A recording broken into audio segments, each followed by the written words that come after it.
Eric, was there something in particular in that third quarter that turned it? Was it something they did or something you didn't do? Uh, well, it was pretty similar to the first half, um, and what we've been seeing, in some of these games, these turnovers really just have been crippling.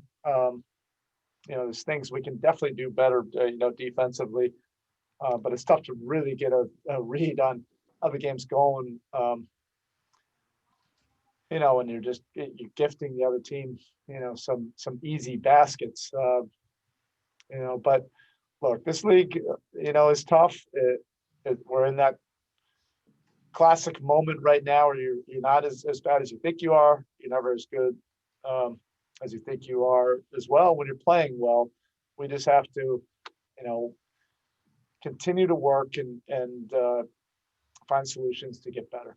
Eric, it would seem to me that lack of continuity really would show, number one, with turnovers, number two, with defense. You've had guys coming and going. You get Bam and Goran back, but you're still without Jimmy, without Tyler.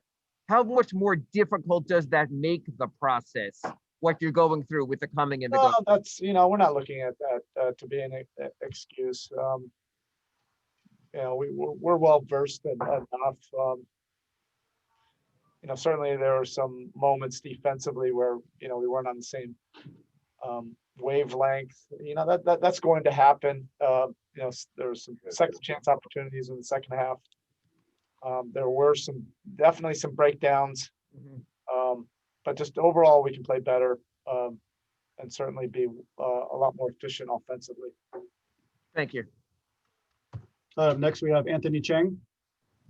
Hey, so going back to the turnovers, I know that a few weeks ago you kind of said it was part of getting in the flow offensively, but lately, what have you noticed anything differently about the turnovers and kind of why they're happening? How painful are especially the pick sixes? Yeah, the pick sixes. I mean, we have to be leading the league in that right now. We just have to get better with it. We have to conquer it. We know what it is. It's not something that you just brush under the rug. At this point, this is something that's really been debilitating. For our overall game is inability to take care of the ball, get shots on goal. But we'll get better with it. Certainly better than how we were the last two games. And I know I came in a loss, but how would you evaluate KZ's first start and just the growth he's made, especially with the outside shot? Yeah, really, it was a shame that he wasn't able to play in the last two games. Those minutes and opportunities would have been, really beneficial. But he's making the most of whatever opportunities he's been given. Most of it has been behind the scenes, other than the Toronto, preseason game, a little bit in the Milwaukee game. But he's played well. He's made big time strides behind the scenes. Next we have Tim Reynolds. Eric, I know you're not going to make excuses, but it is a pretty disjointed group right now. The rotation's always changing. The lineups are always changing. How, without a lot of time to get better, how do you get better? How can you? Well, we'll have a good day, tomorrow. Tomorrow will be about solutions and how we can move the needle, to help each other.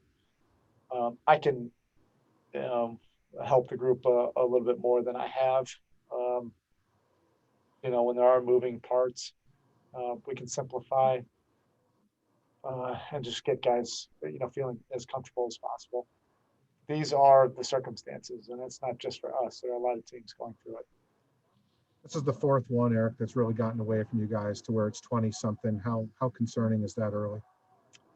Like I said, whatever emotions you have,